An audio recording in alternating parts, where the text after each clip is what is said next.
Завршува јунскиот рок за исполнување на пакет реформски чекори, меѓу кои и они од реформската агенда со грејс период од лани. Од Министерството за европски прашања велат дека дел од законските решенија се веќе усвоени, а дел се во завршна фаза на собраниска постапка, што значи дека за тековниот извештаен период очекуваат исполнување на 19 од вкупно 51 реформски чекор, пошто би се исплатиле околу 100 милиони евра наменети за буџетска поддршка и инвестиции. Меѓу позначајните законски решенија кои се донесени или се во процедура се Законот за судска служба, за јавна обвинителска служба, за Советот на јавни обвинители, за оружјето, измените на Законот за високи раководни служби, Законот за користење на енергија од обновливи извори, за јавни претпријатија и трговски друштва во државна сопственост, измените на Законот за договорен залог, Законот за лизинг, измените на Законот за испитување и жигосување, односно обележување на огненото оружје и муницијата, како и изборниот законник.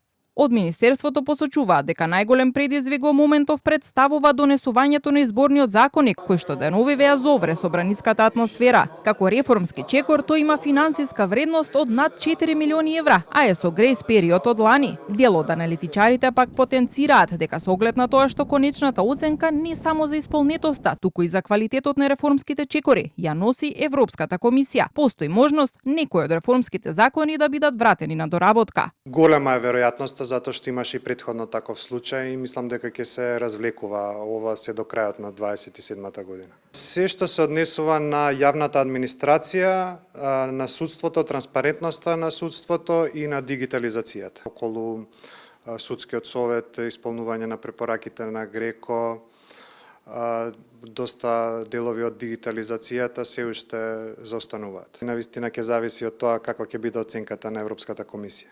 Досега, преку инструментот за реформи и раст на ЕУ, државава има обезбедено 142,1 милион евра, што од Министерството за европски прашања вела дека е потврда за успешното спроведување на реформите и се оптимистични дека за останатите реформски чекори, како што оценуваат, се уште постои можност да бидат реализирани во рамките на предвидените рокови.